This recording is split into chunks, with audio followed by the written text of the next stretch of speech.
the new Alabama head coach, Kalen DeBoer, who I think is in for a rude awakening. We've never said once that he's going to be like Nick Saban. Nobody's ever going to be like Nick Saban, but he said today, this was on Twitter. We'll show you this here. He does not use swear words, and I think just because it says swear words, that says so much. Not cuss words, it's swear words. And it says, there's a fire, don't get me wrong. It's still the same standard. It's just messaged a different way. Let me just say, all kudos to him for not using swear words. But do you think that you have to try harder to not use them than just like naturally coming out? Look, I'm the worst person to ask about this. And look, Kalen DeBoer, he's from South Dakota. Grew up there. South Dakota football may be very different. I grew up in the state of Georgia playing Georgia high school football. Football coaches are some of the best cussers in the world. It is an art form with them. Go listen to a Kirby Smart halftime speech or pregame speech, as a lot of people have in the wake of this Kalen DeBoer comment. He is using words quite poetically, and unfortunately, we can't play like more than 5 seconds of a Kirby Smart speech to his team from behind the closed locker room doors. I think part of it maybe just comes, again, growing up in the South, growing up playing for Georgia high school football coaches, you just hear it. And, it's not, and this is something you sometimes see when like locker room culture spills out into the real world. It's one of those things of, you just sort of become conditioned to it. And so when you hear an F-bomb or you get MF'd on the football field, it's no big deal. But then when you accidentally say that in front of, a niece or a nephew, and your aunts and uncles recoil in horror, it's like, I got to learn to turn this on and off a little bit better. And so, Kirby, guy that's been in the South his entire life, has been around the game of football, son of a high school football coach, there are multiple ways to skin a cat, so to speak. And look, if Kalen DeBoer is able to get his guys fired out without having to cuss and use that kind of language, all the credit to him. I just know for me personally, when I hear Kirby Smart swearing, I even get fired up a little bit. You hear in press conferences, he doesn't do this as much as he used to. Mm-hmm. But, you think back to the Auburn game after 2019 when he says how HBTFD. Even that, hearing that in a press conference gets you fired up a little bit. So I think it's just a difference. I'm not saying if Kalen DeBoer starts losing games, he needs to start cussing a little bit more. But, things are different down here in the SEC, so to speak. So I'll be really interested in seeing how that plays.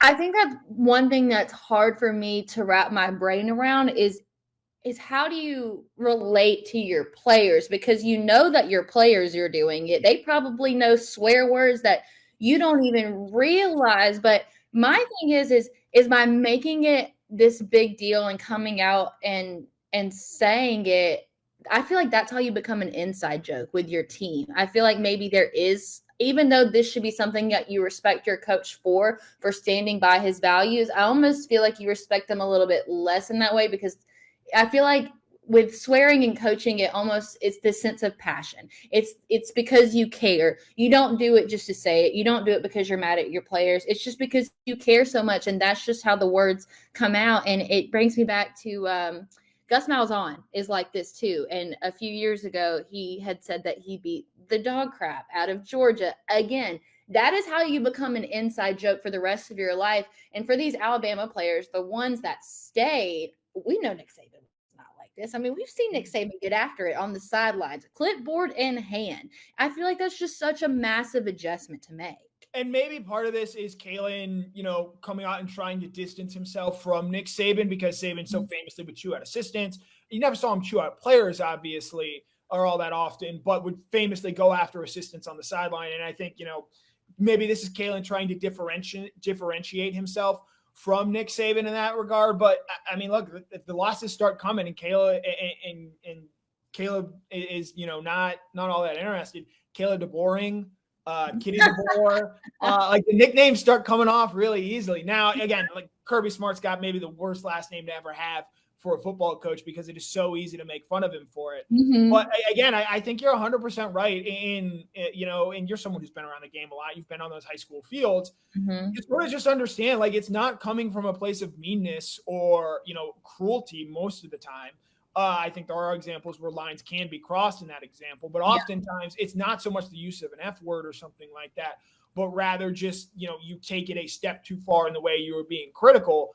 And so I think in using cuss words, and I can't believe we're getting this deep into I know. This is good. But I think you're right. It's just a source of passion, and you show that you were so frustrated, you're so energized and engaged in it that, again, I can think back. There was a moment during Orange Bowl practice where a reporter it was not me, it was another reporter who works for another site, was just standing in the middle of practice, and Kirby told him to move, and he kind of didn't move the way that Kirby had wanted him to move. And Kirby reamed into him, and the message was heard loud and clear. And so I think moving forward, look, all credit to Kalen for coming out and offering that and saying it. That's great. That's fantastic. This is one of those things, as you point out, if the results don't start coming, this is something that is going to get brought up as to potentially a reason why, as ridiculous as that sounds. So you were the one that sent me the tweet, and this is what it brought me back to. I played high school basketball. And when I was a freshman, I was not, Michael Jordan. I wasn't a 5-star. I was just a little scrawny 14-year-old. But I did get to sit the bench on varsity, which was a great experience. But my real role on the team wasn't this motivator, public speaker. I got to hold my coach's cuss towel. My sweet coach, his name was Judson Cox. He's a principal now. And he was very passionate about the game, but he didn't always know how to relay that to high school girls. So he had a towel, and I got to be the one that would hold the towel. And when he would get extra passionate, he would walk by me and put his hand out. He would grab the towel and he would cuss into that towel and then toss it right back to me. And I swear, when he brought that cuss towel out, our team never played better. It was high school sports. It's a little bit different. Yeah. You can't be like that on the sidelines. They'll give you a tee. They'll throw you out. But it was in those moments that I felt like our team understood, okay, now it's time to get real. Now it's time to be serious, because we can relate to that in a sense. And so when you sent me that, it brought me back to that. And I'm going to try to – there's a picture of me holding the cuss towel one day. I'm going to find it, and I'm going to bring it up next week. I love that. My great high school cussing story. We had played West Forsyth High School. Dylan Fairchild, Oscar Dell played at that school, not at the same time as I did, obviously. We got our butts kicked by them. I want to say the final score was 43-7.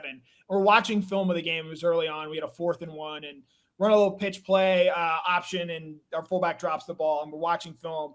And I can't say what our coach said in the film session, because it is truly X-rated in terms of expletives used. But hey, message was heard loud and clear, and it has stuck with us ever since. So I think, again, that's just another great example of cussing, maybe in the general population. If we're going out and having a meal at a restaurant or something along the lines of that, you're not going to, use the profane language.